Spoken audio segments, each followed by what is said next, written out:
Hit me. Hit me. Hit me. Okay, so Vegas was a bust. I could drink my problems away, or I could have put my money into a podcast that I love. Like, patreon.com/evacstation.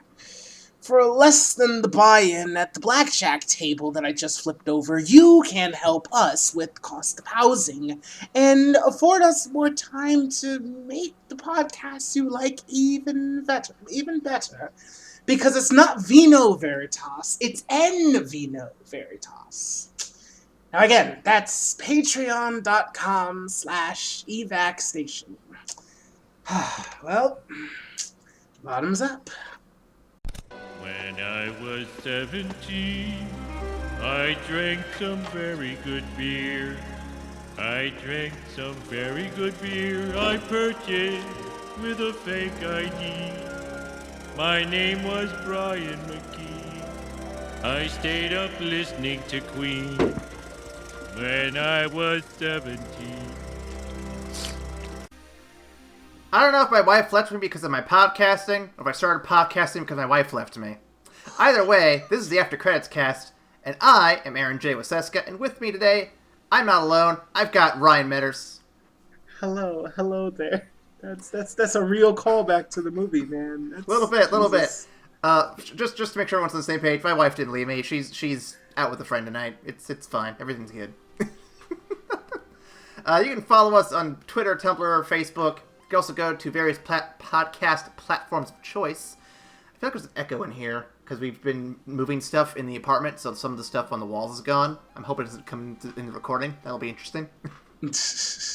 But the platforms you can find us on are Patreon, YouTube, Peepa, iTunes, Google Play, Stitcher, TuneIn, and Podcast Addict. And if you want to reach out to us directly, there's a fancy little email you can go to.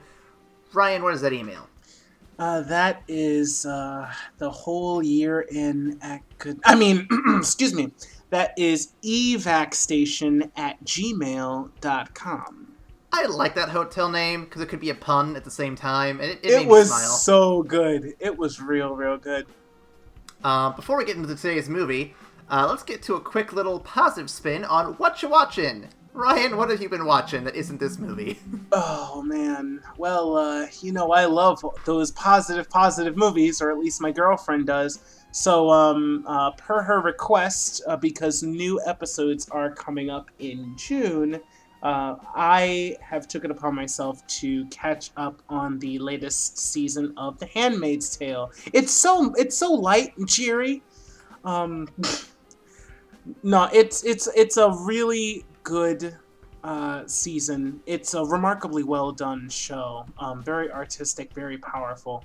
It's just really fucking sad and tragic, and it's a stretch for me because I like the way I watch movies that I love to get into and really get into the protagonist and really feel what they're feeling and go along with them for the ride. I have to forcibly pull myself back when watching Handmaid's Tale, because if I do, I will just go into a spiraling depression and will never come out of it if I try to put myself in the shoes. I wonder if they had that problem with this movie. Because that's super dystopian. Yeah. I had a great week. Thanks for asking. It's just full of happy and cheery fucking shows. I'll try to throw something a little positive here. So, I've been watching some other YouTube videos, and one recommended this anime for me. I don't watch anime, but I did read the manga, which I've been reading on the bus and at home and in between stuff and all that stuff. It's fun. It is called Kaguya-sama Love is War. Have you heard of this, Ryan? I have okay. not. Are you familiar with Death Note? What's the synopsis there? Okay, yes, we have a good starting. 100% familiar with Death Note. Kaguya-sama Love is War takes the psychological battle, non-battle manga approach. Basically, it's written and illustrated in a way that's kind of similar to battle manga in the same vein like Death Note was, where it's you have these very dramatic action scenes for very mundane things. The battle that we're speaking of is between two high school people, the president of the student council and the vice president of the student council, who both have feelings for each other, but both are so prideful that they don't want to admit it, and they want to make the other one admit it first.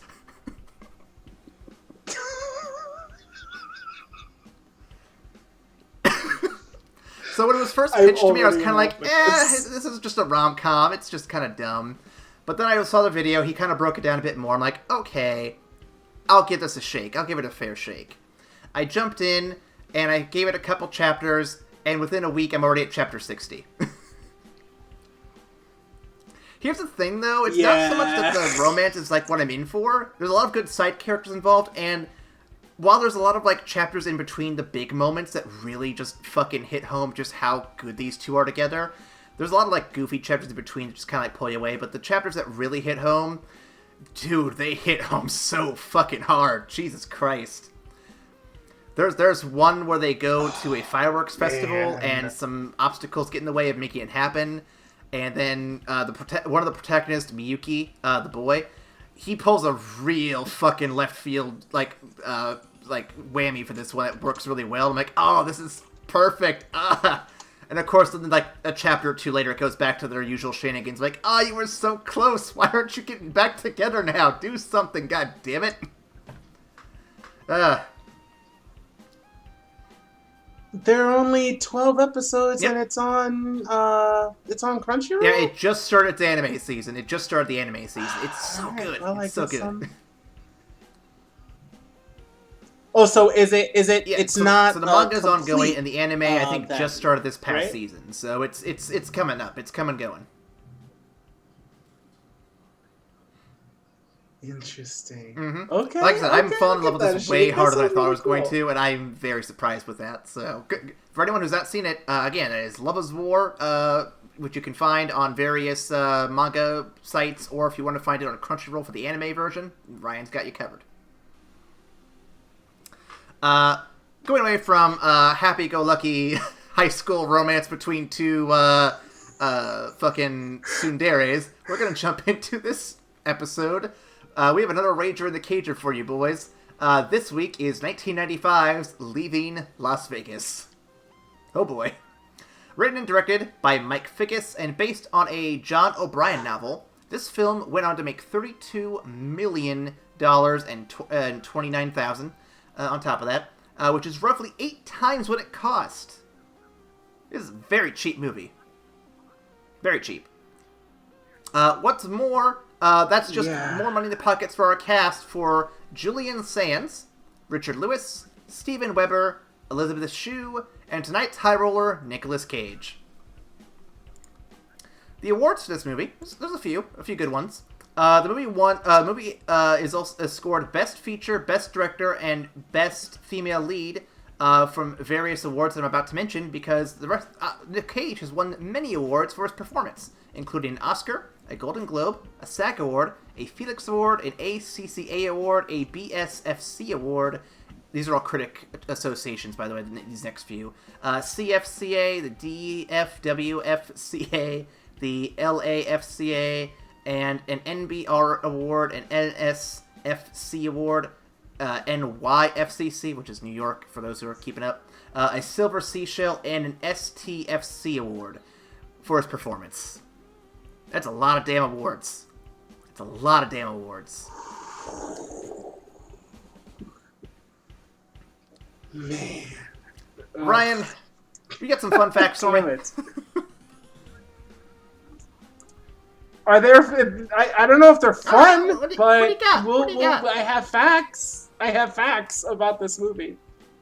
All right. Well, for starters, Ben does not eat. Ben, which is Nicolas Cage's character, does not eat a single thing during the entire film.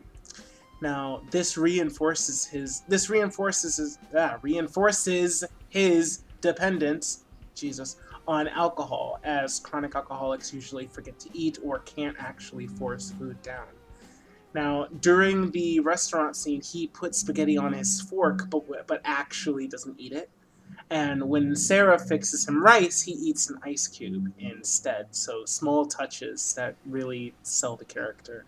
It's one of the things that make this a critically acclaimed role. Now, next up, Nicolas Cage actually researched his character by binge drinking and visiting many hospitalized career alcoholics. Yeah. Elizabeth Shue also associated with prostitutes and interviewed them on the Strip in Las Vegas to also get into her role as well. And final quote-unquote fun fact, a well-known drink manufacturer objected to a man drinking himself to death, so they had every shot that had a bottle of their product clearly visible in the negative. This was electronically changed to mask the label on the bottle. Because this movie is not great press for alcohol manufacturers. It really isn't. It really isn't. So this makes a lot of sense. That's not surprising by any means. And no, I'm excited to get to this one here. So we'll do some initial thoughts real quick. I'll just start by saying Ryan and I picked both 2 movies for this list, then we both agreed on the 5th movie, which you'll hear about here in a few episodes. And I picked this one and our other non-action centric one. This one in particular because I heard Nick Cage won an Oscar for it, and I have some pretty high expectations. I'm like, you know what? Everyone's giving shit about Nick Cage's acting performances and basically everything. Let's just see what his Oscar-worthy performance is. Coming out of this one, man, it was depressing, it was bleak, but in a way, I kind of feel like there's some deep themes and meaning behind it that is definitely worth discussing, even though, like I said, it's a hard one to get through, without question.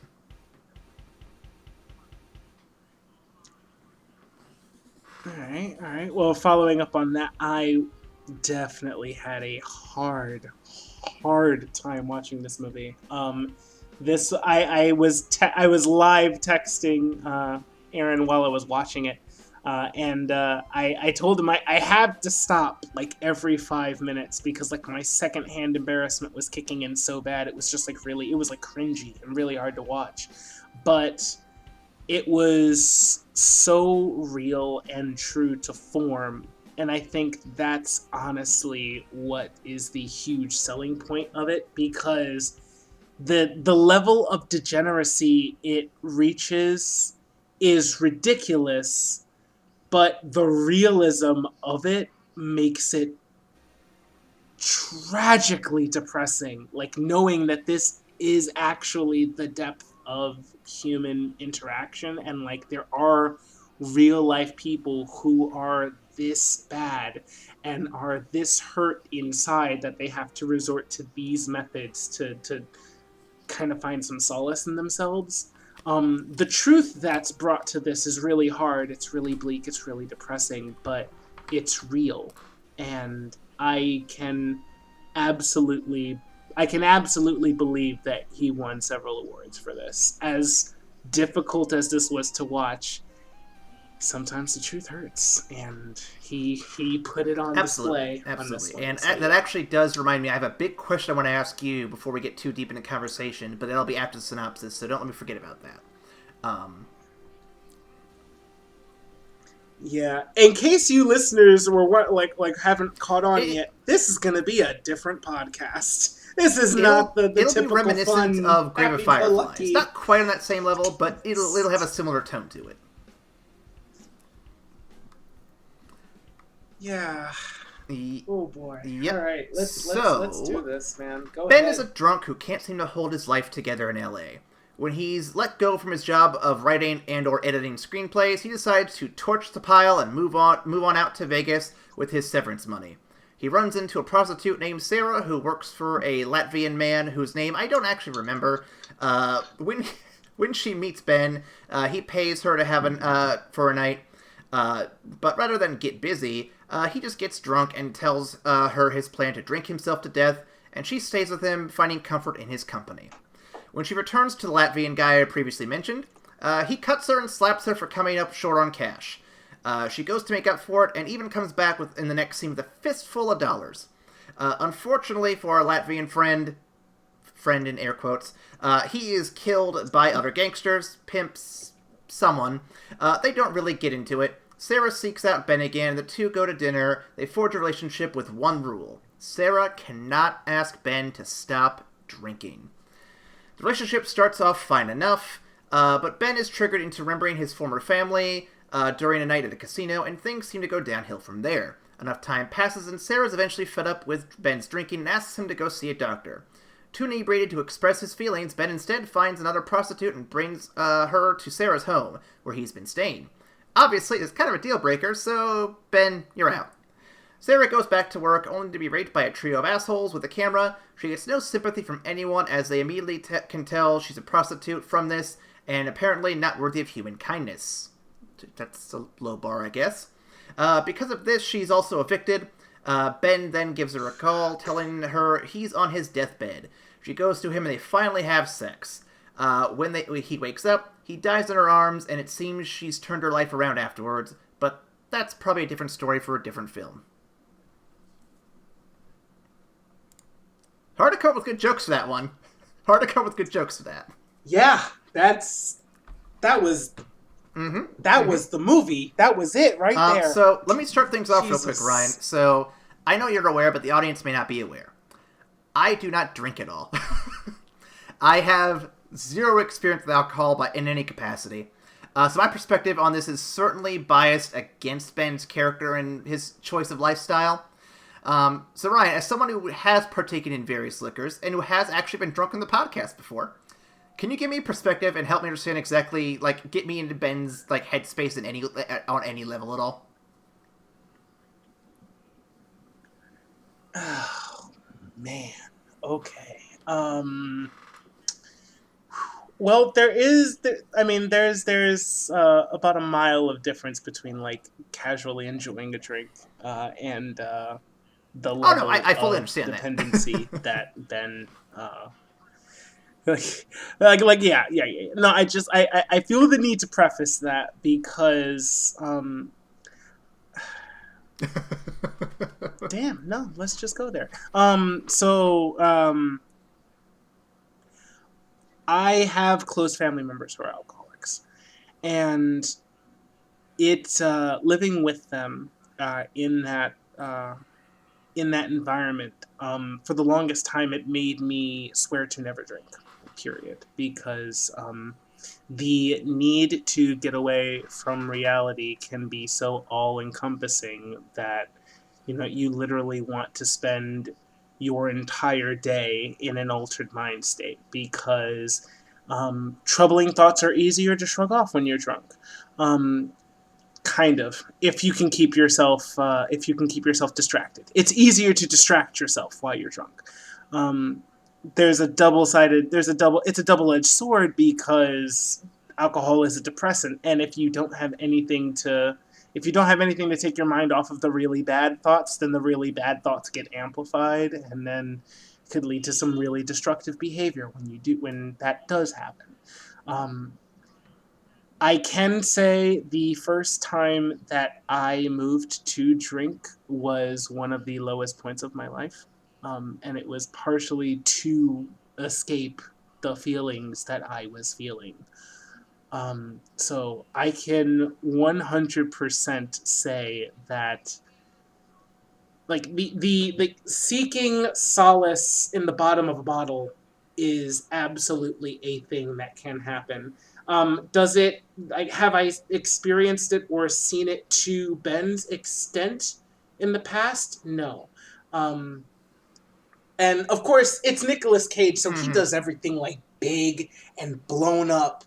And it was exaggerated to the point where it was hard to watch because it was so exaggerated, and it wasn't fun. Face off exaggerated. It wasn't taking something right. It wasn't taking something enjoyable and then blowing up to level 18. It was taking something horrible and blowing it up to level 18. So it's hard to you definitely shy away from it at the beginning. But as the story goes a little deeper, and you don't the first real line I remember of this movie for me was when he was drunk and he had the prostitute in like the prologue of the movie, essentially. And he says slurringly, I don't know if I started drinking because my wife left me, or if my wife left me because I started drinking. Like, when you start getting those real, you start getting hints of the pain that he's dealing with, which is so, like, world-shattering that he hides in, like, 18 bottles and, like, a semblance of a life, that's when the reality of it really starts to settle in. So I can definitely say it's grounded. Yeah, I'll weigh in real quick. So I don't have any individual or personal experience drinking myself, like I mentioned, but the reason for that is because I've got, like you said, family members who've also had their lives kind of turned upside down by alcoholism, drug addiction, stuff like that. In one particular case, my grandpa actually, long before I was born, back when my dad was still a teenager, they got divorced back in the day because, you know, he was an alcoholic and got in all this kind of trouble. And from what I've been told, he'd almost even killed himself at one point. But he found Alcoholics Anonymous, and at the end of his life, he'd become a treasurer of the organization in a local chapter, and actually had been able to take his negative experiences and help hundreds of people through the program. And when he went to his funeral a few years ago, there were so many people I'd never seen before, but every one of them had been someone he'd helped along the way. And it was just kind of, it was a little sad, but also incredibly heartwarming to know that these people who were going through similar problems, like what he went through, like what Ben exaggeratedly is going through here, and just seeing that a lot of them are trying to turn their lives around, or trying to make themselves, you know, not, like, just to reattach themselves to reality, I guess is the best way to put it. And I don't know, it's just something about that kind of got to me a little bit. And it's like, I'm glad I never got into this kind of arguably bad habit, depending on who you ask. I know a lot of people, back in college, there were a lot of people I knew who tried to get me to drink. I'm like, nah, that ain't happening, man. And I think I've definitely gotten a little more steadfast on that opinion, because I feel like if I did start taking up that kind of habit, it would kind of be a slap in the face to everything my grandpa did back to make AA and help all those people. So I don't know, I just couldn't get into it. But I have seen a lot. That is totally. And I've seen a lot of people 100%, other than him, obviously brother and uncles and whatnot, who've gone through this. But no, that's the one I wanted to bring up, because I know there's a lot of people out there who do suffer from addictions and whatnot. And as he would say, the program works if you work it. So if you guys do actually need help out there, definitely seek out some local chapter of your AA, whatever other addicts groups, support groups you can find out, because they're there to help you, man. You don't have to struggle with this alone. Figured that'd be a good little PSA to add in there. Yeah. Well, you picked a lovely light question to start. It makes sense though, because I've never been a drinker, so I had to get some perspective. It does, but you picked the lightest question to start with. I love it. Okay. So let's jump into the film a little bit more directly here. So in one of the earliest scenes, Ben is fired, and he torches the hell out of a bunch of screenplays and a bunch of different writings and whatnot. What are your thoughts on this scene? Do you think there's a deeper meaning behind it? What do you think? Well, I mean, I think it really drives in the point that he's giving up on life before he actually says it. And I really like the way it's done, because there's a part of you, like, when you originally see it, it's just like, well, he's drinking while doing it, and he's just like, well, I'm gonna move to Las Vegas, and he's like, I don't really want to take all this shit with me, so fuck it, burn it. And like, there's a part of you that kind of shies away from it, because you feel like it's just him recklessly destroying, like, treasured things that he should have more attachment to, but he doesn't. But that really starts to change when you see like the picture of his wife and his son, whom you never fucking heard of at this point. You heard about the wife, but you also didn't know he had a son. And he's burning like the only picture that we see of them for the entire movie. And his son's bike, like in the midst of all of his possessions. The screenplays and whatnot, I kind of shrugged off. He's just like, he doesn't care. He just doesn't care at this point. But when I saw that, it was a hint towards the fact that like towards like the deeper meaning behind it. And I think that scene is build up for when he finally meets Sarah and they're talking and he says, and she asks, so why did you move to Vegas? And he says, to drink myself to death. Like, I think like that scene gives that line the weight to know that like he is dead serious. Like this is an extended. I agree. I'm going to add to it too. Actually, I think that the screenplays do have some significance. Not as much as the photo, obviously, but there's an old adage that if you burn a person's book or burn their ideas, you're technically killing the person who made those ideas. And so I'm thinking that some of these that the screenplays he's working on are not just the ones that he's editing, but maybe stuff he's written, and he's got a hand in it, even if he's just editing it, because he's making changes, he's adding his thoughts to them.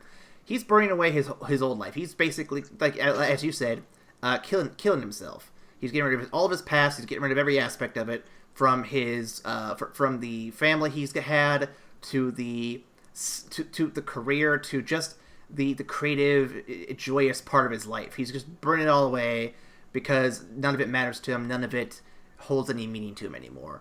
And that...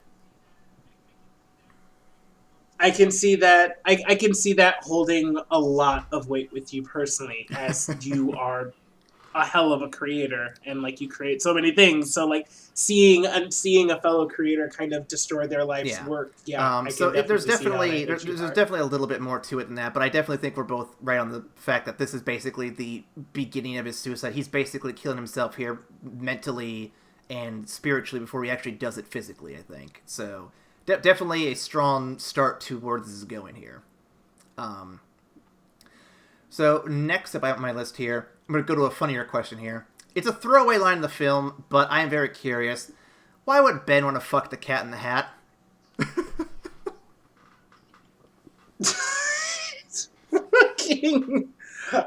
Oh man. I latched on that one like a motherfucker, because what the fuck was that about?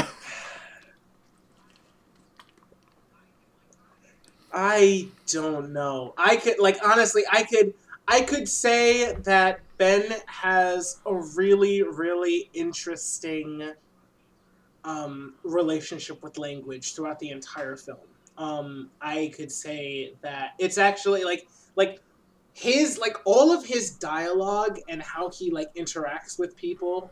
Aside from like there are a good amount of bits where he's just really crass and straight to the point. But just the silly throwaway poetic lines, I could see Ben having a very real affectation towards Dr. Seuss and his command of language. So, and of course he's drunk, so why wouldn't What's funny is I bring this up, and the other day we were watching The Flash on Netflix again. We're on season 3 now. And just below that, they added Cat in the Hat on Netflix. I'm seeing Mike Myers' horrible face, and I'm like, no, burn it with fire. Back on topic. Kill it. So I guess it's kind of leads to my next question here. So that line in particular is said to a woman he's trying to, quote unquote, court, or to more specifically, have sex with. He has a lot of very sketchy, derogative things he says to a lot of different women in the movie. What do you think that is saying about him, or even men in general, in this film? And do you think this is a kind of progressive stance for a 1995 film? Yeah, I'm throwing some hardballs tonight. Yeah, man, Jesus Christ. Whew. I would say that this film is progressive in the way that it's really frank in how in the interactions between men and women when there's no camera, when they're not on display, when it's just like it's real. Like I could 100% like envision these things being said and these things happening in like in Vegas. I can 100% see that happening. So I think the movie is progressive in the fact Mm-hmm. that it doesn't shy away from that. It puts the limelight on like the front, and like really takes a stark lens as to what's going on. As far as what it says about Ben, I think Ben at that point is kind of emulating a really ugly version of what he thinks Kind of works like, and I'm to gonna catch the sidebar here. men's So it's kind of attention. like how when Spider-Man gets the Venom symbiote in Spider-Man 3, he acts like what he thinks a cool guy acts like. Okay. Yeah. I mean, like, except there's no emo hair fucking flip and horrible, horrible, horrible dancing. Toby, why did you let them talk you into that scene? I'm sorry. Um, I would say that. I would say that. And the reason why is because when it's with Sarah, and like when it's with Sarah, he starts off being very frank and like direct to the point, like I would like to give you $500 to fuck me. And just kind of gets right to it. But when they actually get into the room and he starts kind of being more vulnerable, and he, like, you realize the only thing that he actually wants is someone to be with him. He just wants someone to talk, someone to just be there and be around him, despite the fact that he is like as twisted as he is. And the fact that Sarah can see all of that and still stays with him is one of the focal points. It's pretty much why he's drawn to her character, not because she's super sexy, although Elizabeth Shue is amazingly gorgeous. But it's the acceptance, I think, that he falls for. It's the fact that he doesn't have to put on that act, what he thinks will get her. He can actually be himself, and the fact that she sees like the good and the bad and still sticks around, I Nice, think, is nice. what he sticks with her for. Yeah, I would say that's fair. I want to add that a lot of the comments he makes, especially earlier on, like during the scene where he's at the bank. Oh fuck, man, I that saw was that. I'm like, so I saw that. I turned to embarrassing. Amanda. I'm like, so are these the kind of comments you get on Jesus. OK Cupid from people who weren't me? And she's like, yeah, pretty much. And I'm like, this is a very ahead of its time Oh film if you really god. consider that option there. Ugh.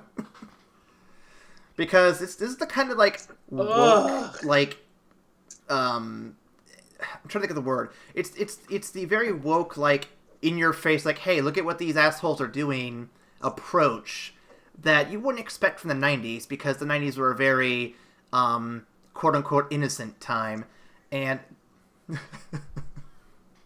Yeah, this entire movie, I could it not believe it was it feels like a 1995. 2010 I kind of film, could right? not believe it.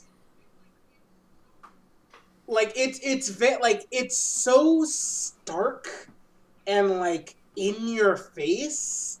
I couldn't believe it was the 90s. I like everything about the movie screamed the 90s, but at the same time it's just like the fact that anybody would be this brave to pull this off in 1995 blew my mind. I was actually just mentioning before we started recording that I rewatched the YouTube video that kind of set us on this path, where he's talking about all of his iconic roles, and In the when he's talking about leaving Las Vegas, Nicolas Cage actually goes into it saying, "I went into this movie thinking I'm never going to win an Academy Award for this. Nobody wants to see this, but I'm so in love with the story and I think it's so great. I just I'm making it just for the joy of making it. I want to get really punk rock with it. I just want to go into it and really make it, and just for the sake of the very art, uninhibited, just for the sake of the story that we be telling." And it's super uninhibited. It's he literally goes into it and just doesn't give a fuck. And I think the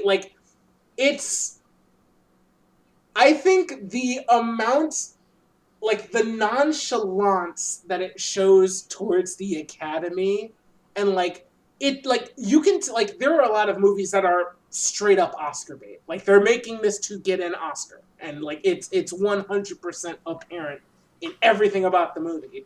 But this one, you can tell it's kind of so Gonzo style, and it's purely for the sake of the story that it's trying to tell.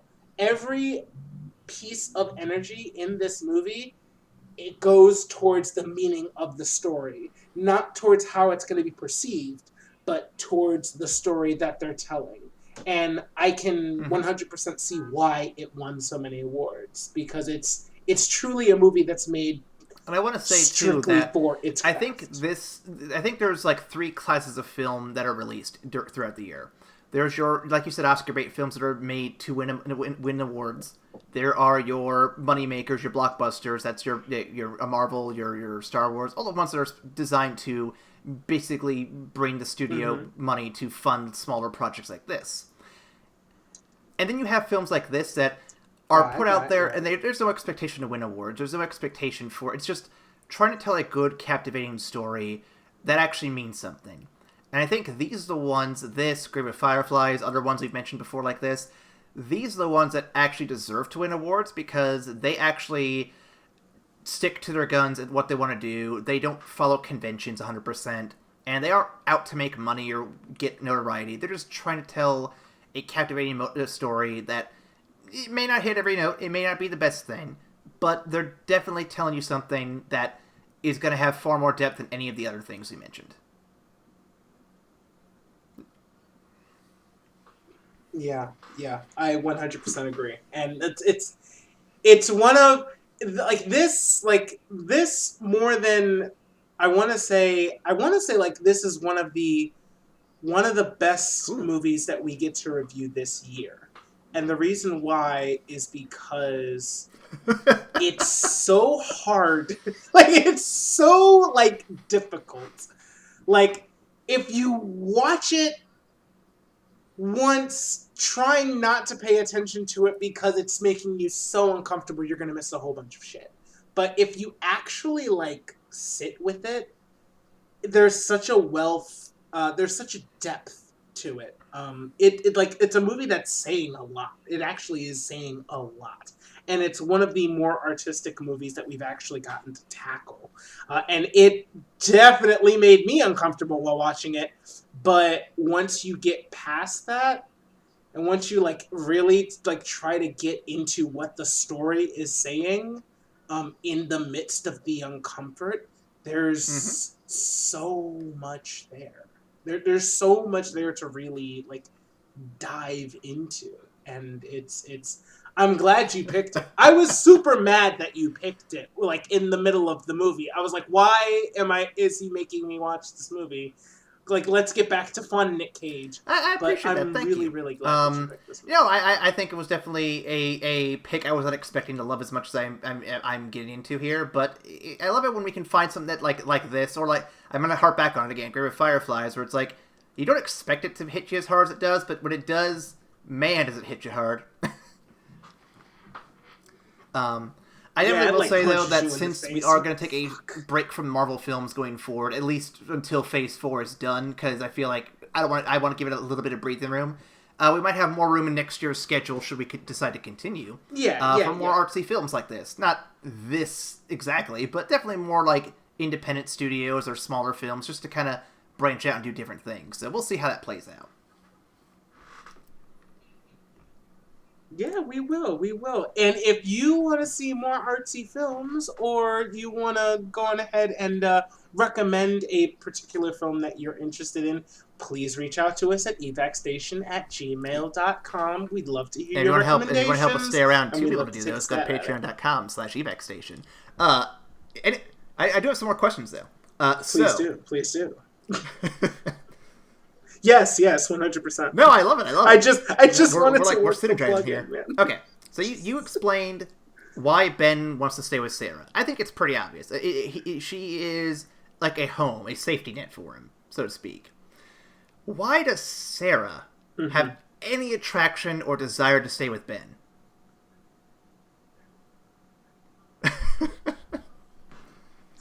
Well, I think so. She goes into it a little bit at the beginning of the movie.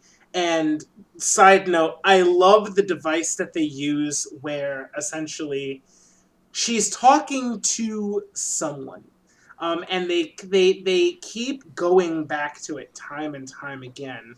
But you don't really know who she's talking to. It's almost like she's in a therapy session, and I kind of choose to believe that that's the case. Like sometime in the future after all of this has actually happened, but she's like in therapy and like talking to somebody about all of these things. But she says, like, she starts off by like how she was really good at her job because she walked into a room after the money's been dealt with, and within seconds, she could tell that this was that person's fantasy, and this was that person's fantasy, and this was how they actually wanted it to go down. This was their fantasy. This is how they wanted it, and she could be that for them instantly. But with Ben, it was the fact that she didn't need to act, that she felt like her. She loved his drama. She loved like the way he used words and all of those things. But at the end of the day, he saw her, not the face that she put on to be his fantasy, because he had no fantasy aside from just being with her. And I think it gets to the heart of also what he sees in Sarah. You know, at the end of the day, he wanted to just be with someone who saw the good and the bad of him and still decided to stay. And she wanted something very similar to that, where there was somebody who didn't ask her to be anything else, that didn't want her to like put on a show or an act, but just wanted to be with her. And it made her feel less alone. Because when you put on a mask, you're showing people a side of yourself that doesn't actually exist. It's not you. It's how you it's your persona. Think they want you to be. Shut up! Get out of here! No, it really is, though. I'm not playing this game. It actually is what it is. I'll play it one day. I will. Yes. But I think I know I'm meandering, but I think that's what it is. It gets to, like, I think the fact that they wanted such similar things as each other, and they were uniquely suited to give it to the other person, despite staggering deficiencies in themselves as people, that really strengthened the relationship. And it was so bad because both of their personalities were very destructive, and it was like watching a slow motion train wreck, but at the same time there was also something really heartwarming about it and something very real. I think at the end of the day we want to be with people who will accept us for ourselves, and that's really what makes people stick together. So I want to add to that. I have some thoughts on this. So I think I'm trying to figure out how I want to word this here. Please. So I think that she saw Ben and what he was going through, what he was struggling with. And I think that the other key thing to note here is that when Ben left his old life, he was leaving behind a life of lies. He was leaving behind a life that that wasn't what he wanted. He wanted to break free and do a life live a life that he wanted, that wasn't constrained by any of these social norms like work or family or anything like that. So in a sense, he is living his quote unquote truth here in Vegas, so to speak. Earlier in the film, you hear Sarah talk about how this life, the life of being a prostitute, it's what she's always wanted, or at least she has everything, claims she's exactly how she wants it. And we'll get to that here in a minute. But I would argue that is also a lie, and I think that what she really wants is to feel needed, to feel like she's part of something bigger. And I think that having Ben be dependent on her, by Ben being this, for lack of a better term, helpless idiot just wandering around Vegas, she felt like she could be of use to somebody. She felt like she could actually be needed, be depended on. I think it was kind of like her way of breaking out of the lie of her life she had and finding something with more meaning and depth for herself, and something that she could actually be kind of happy with. And I think that's ultimately leads her to her quote-unquote freedom at the end of the film. Interesting. I agree with the take that she wanted to feel needed. Like, I 100% agree with that take.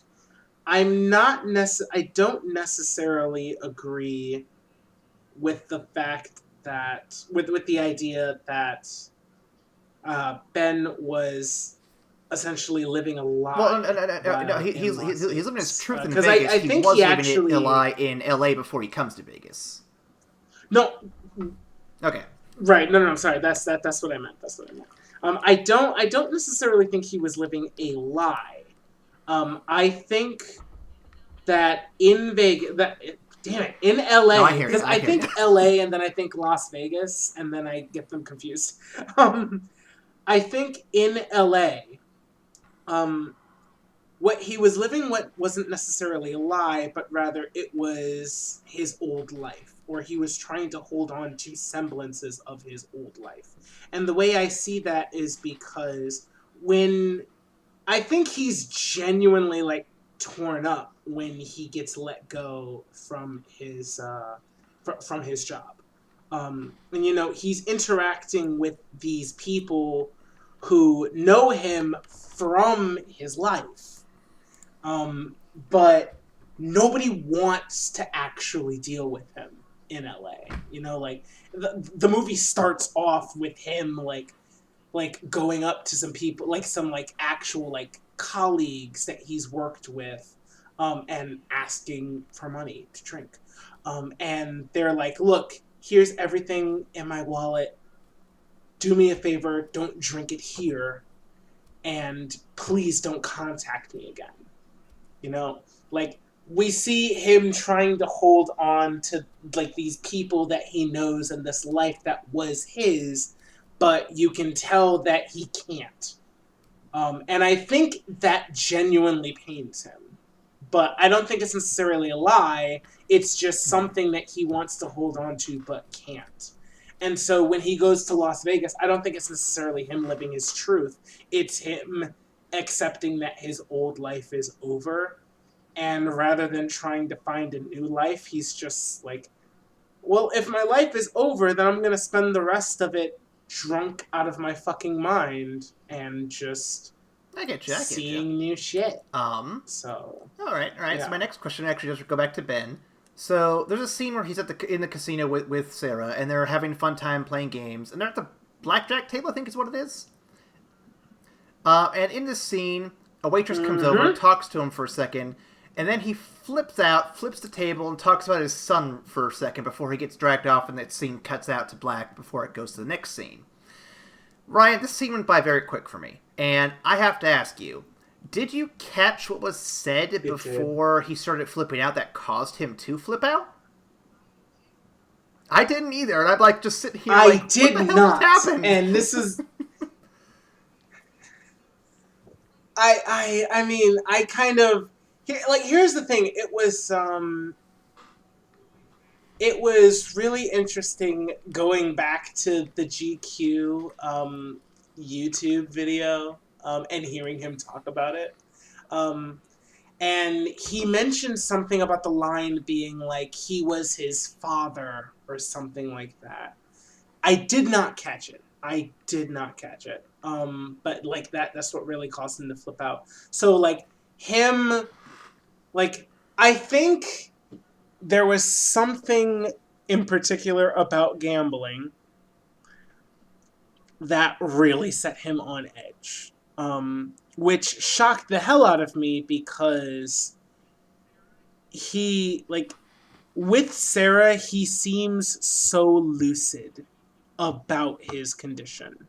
And I mean, like, with Sarah, like, while they're at home, he seems really, really, like, aware of just how bad his shit is and potential triggers and what have you. So when she says, hey, do you want to go gambling one day? Like, do you want to go gambling tonight? And he says, oh, well, I hadn't planned on it.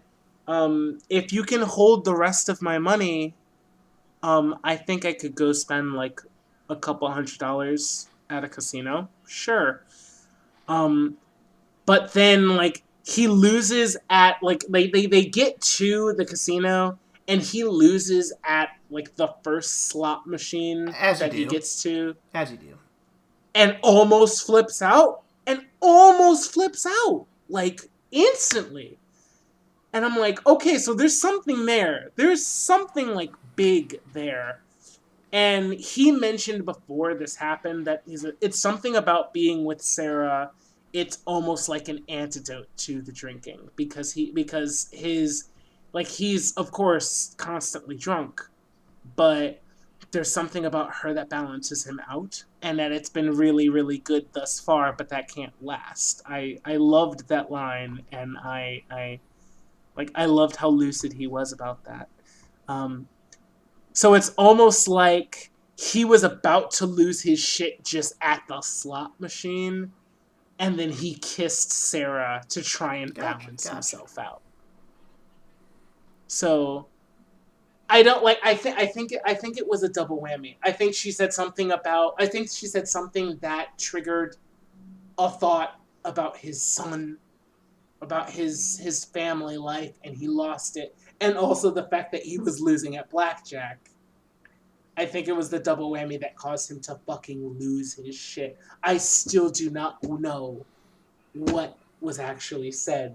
That, like, I would love to do a deep dive into every single line of this movie so that I can see what the inspiration was. Like, what happened there? From what you're saying here, and I'm starting to kind of picture it a bit better, it's very subtle build-up to that moment. Like, there's nothing that outright states exactly what's happening or why he's getting in this way. But if you're paying attention, if you're really following along, it all comes together and makes sense, and actually is really well put together. So, yeah, that whole... Yeah. It's really well put together, yeah. You know what? So I'm sorry. It actually brings me to a point because he mentioned the type of camera that was used in filming this movie. It said that they used a 16 millimeter camera, and he mentioned that, you know, when you have bigger cameras, like really, really big cameras, 32 millimeter, and they catch like this whole thing, and it's like right in your face, trying to capture your emotions, you know, as an actor, you have to work past that. You have to actively ignore that there's a big ass black contraption staring you in your face, and you have to pretend like it's not there. But he says, with a 16 millimeter camera that's just handheld, that's just floating around anywhere, anybody could be a great actor because you can't see the camera, and it can capture such nuance and like small emotional facets of like what the fuck is going on. Anybody could be a great actor with that kind of camera, is what he said. And that particular scene really strikes me because the way it was shot, you could tell it was shot from far away. And right, it was almost like a security camera. Like I could picture like the director having a handheld camera just looking like from a balcony at like what the fuck is going on. And So, like, it's hard to catch what was said because, like, the distance, because it wasn't mic'd and what have you. But it also it kind of makes it realistic. It kind of gives you that, like, that feeling of this is somebody who was also at the casino and was just taking a look and then saw this dude flip the fuck out, and he yelled something about he was his father, and 4 security guards rushed him, like, instantly because he God, flipped over there's a so much fucking read out of card this scene. It's table. ridiculous. Like, There's there's so much There's there! so much and yet so I'm little. sorry. Ask your next question. Like, it's real good. It's real good art. It's real good art because it's such a small scene, but holy shit, there's like a treasure trove of things, of artistic things to really get into in that one scene alone. Go ahead. We would talk about that scene probably for Okay. another I'm hour. gonna jump to So my go ahead, last ask 2 the next questions here, and then question. we'll roll out. After Sarah leaves Ben for more than justifiable reasons, Sarah is raped by 3 teenagers. From a narrative perspective, why does this happen, and what are we, the audience, supposed to take away from this, if anything?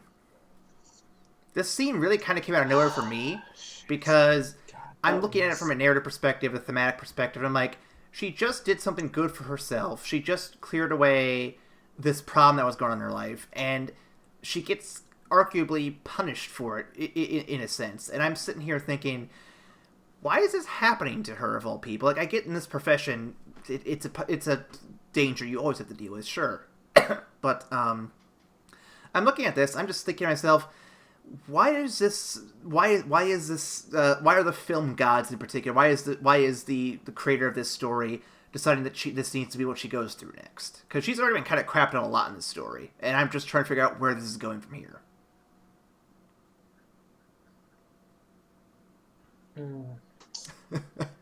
Fuck, that's a damn good question. And I think, like, I mean, you're absolutely right. It comes out of left field for me too. I don't think I was as surprised for something bad happening to her, because it's almost a formula in the movie. Like, she's with Julian Sands' character, for fucking lack of a better term, we're just gonna call him Sergei because that's what he sounds like. She's with Sergei, and he's her pimp, and he sets her up with jobs, and she does the thing, and they make money. Boom. Like, literally the first night after she meets Ben and has, like, a really deep connection, she goes back to Sergei and is punished because she hasn't made enough money.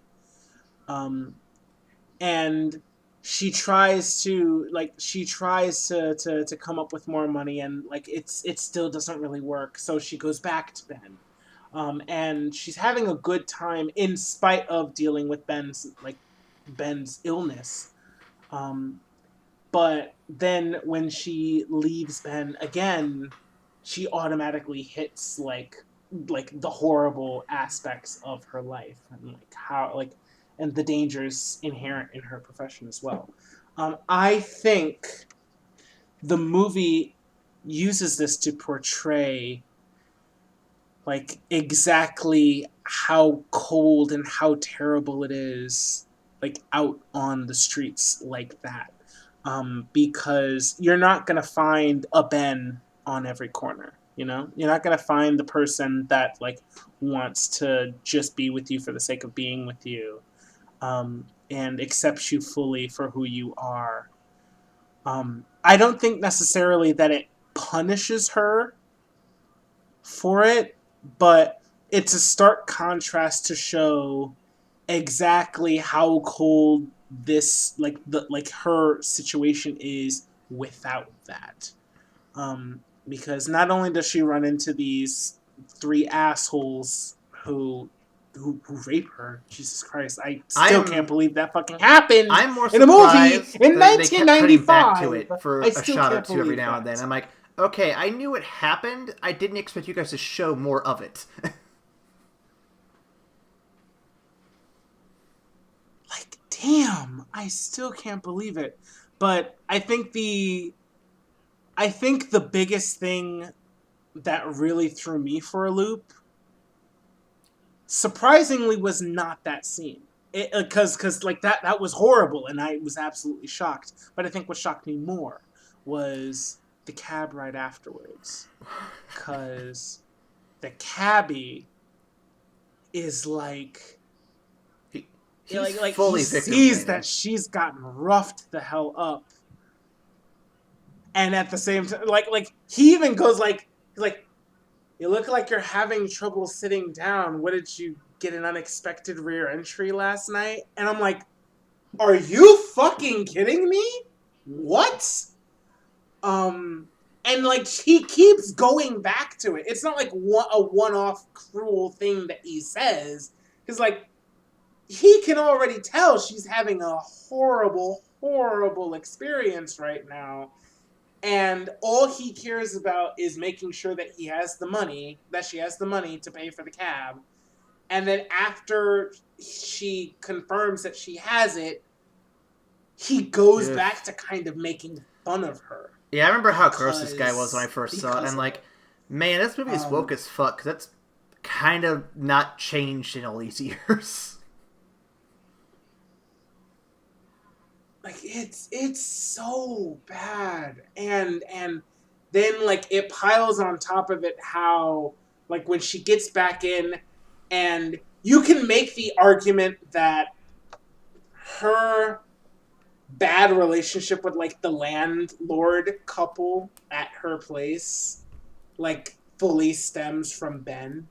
Like, because, like, all of a sudden this dude who's visibly fucking drunk and just a trouble and a bother is associating with this girl. And so, yeah, her stock is going down in this place. But she walks to her apartment without Ben, all in black clothes, in the shades, and the landlady like sees her, and there's just something about her, and like it's telling that it's after she gets Ben out that she's asked to leave.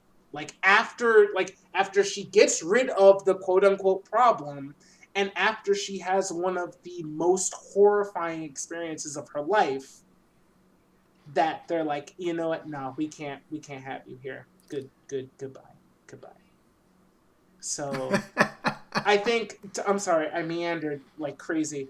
But I think the movie is exploring that without that like real connection that she experienced with Ben, it's almost like life goes out of its way to remind her just how cruel life actually is, without at least that person that you can come to who wants nothing of her. That's a very good read of it. I actually really appreciate it. I like that. That puts it in perspective in a way I didn't think about. So that's good. That's good. Final question before we wrap up. Is death a form of freedom in this film?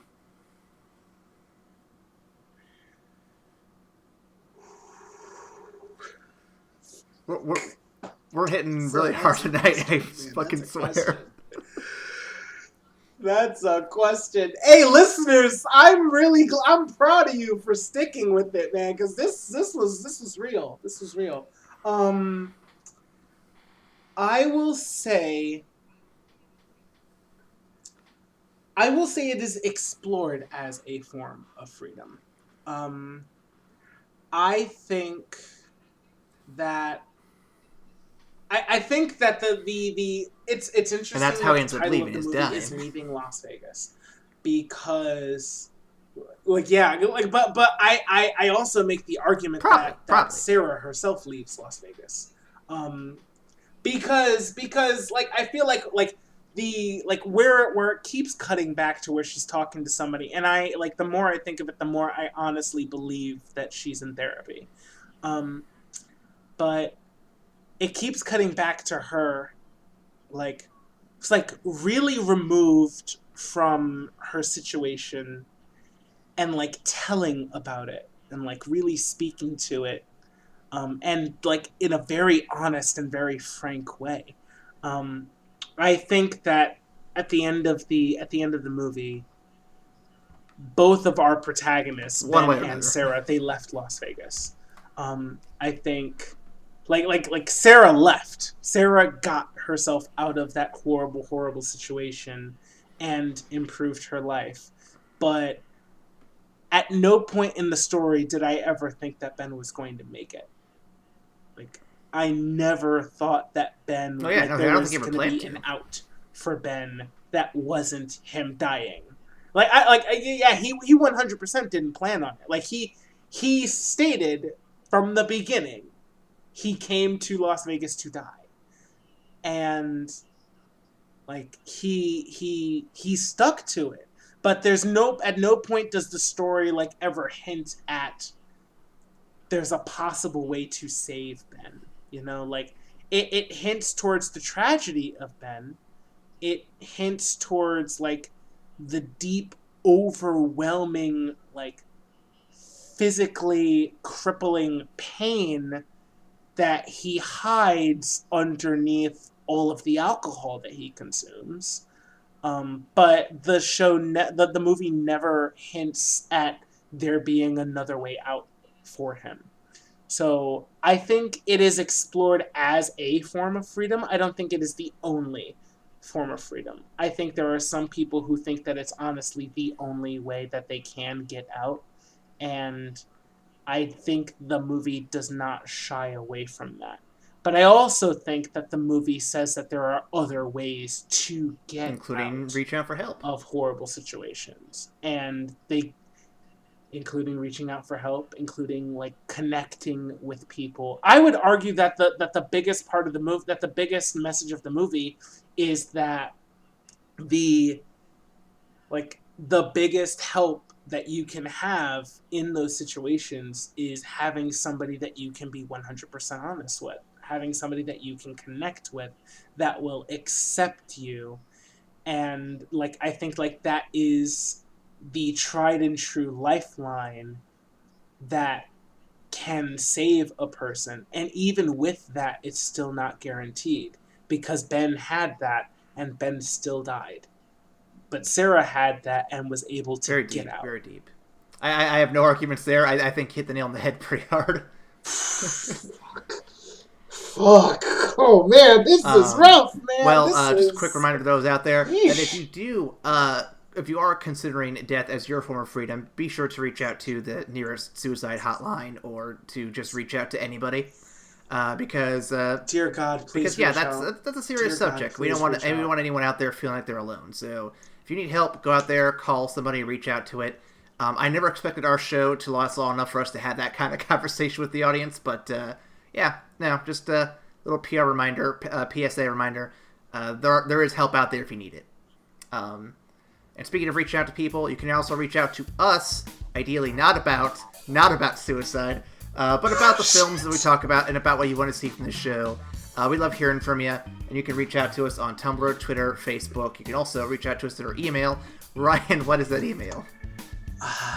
That email is 1-800-273-8255. It's the National Suicide Prevention Lifeline.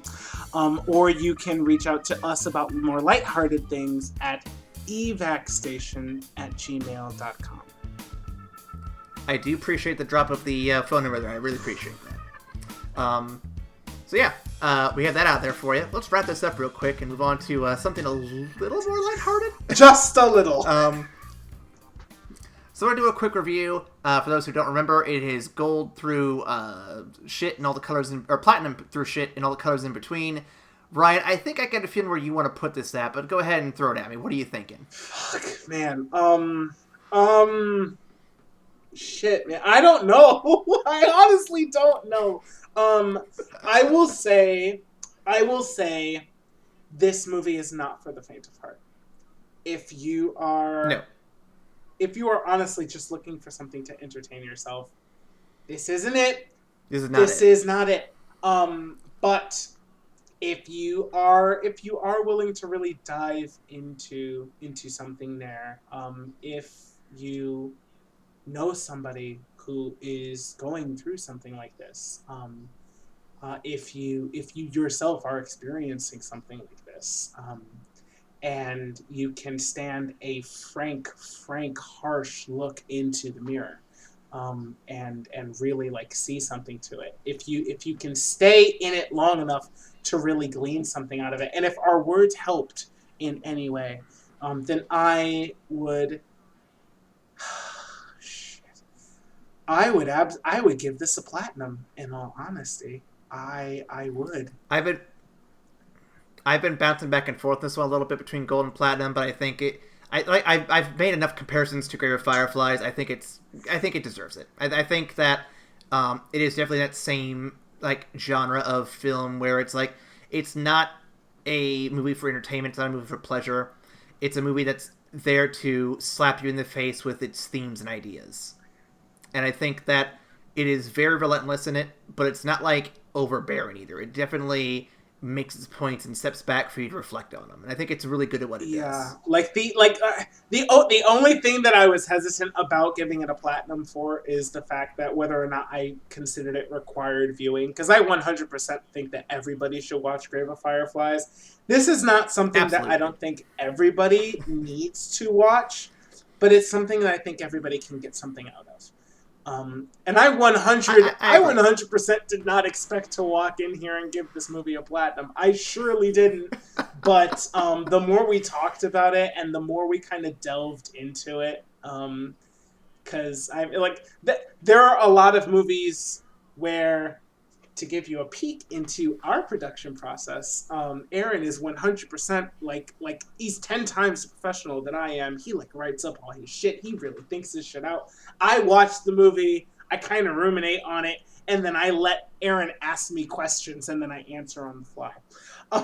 So I didn't expect to really come in here and give this movie a platinum, but honestly, with the breadth and the depth of the content that is explored in here, the frank light that it shows on the human condition, on the depths of human pain and suffering, and on the lengths that we are willing to go just to find connection with people.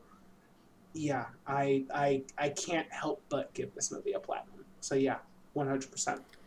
Yep. And I'll piggyback with that a bit. I don't think it's not something not everyone needs to see, but I do think that you're right. Everyone can benefit from seeing it, and it's definitely true because either you are someone who's going through similar issues, you know someone's going through similar issues, or having that perspective can help you handle people who are going through those issues when you encounter them sometime in your life, whether it becomes you or someone else. So I think there's definitely something that anyone can glean from this if they really wanted to put the effort in. But yeah, it's definitely not for the faint of heart. Again, I put up there with Grave of Fireflies, or like if I'm looking at video games, it's like Silent Hill. Its subject matter is not fun and optimistic. It's definitely got it like I said, it punches you in the face with its themes and messages, and it does not hold back. But there are important themes and important messages to take away from, and I definitely think that if you want to learn, if you want to absorb this stuff, it was worth your time. And much like AA, it works if you work it. So I like yeah, that. that's how That's how I'd put it. So thank you for listening for this week. Oh yeah, platinum, by the way, just making sure we're all on the same page. Thank you for listening this week. Next week you're gonna have a fun movie with what did I put in the schedule? I think next week is not The Rock. It was the other one. Con Air. No, Con Air was first. So next week is The Rock. Good. Next week is The Rock. Get back to some irreverence. Just some fun Next week is shit. The Rock, and then the week after that will be our next one we're recording, which is Bad Lieutenant, Port of Call, New Orleans. Oh boy. More addiction problems. It'll be great. So thank you for joining us, and we'll see you next time on The Rage in the Cage after the credits. Bye, guys.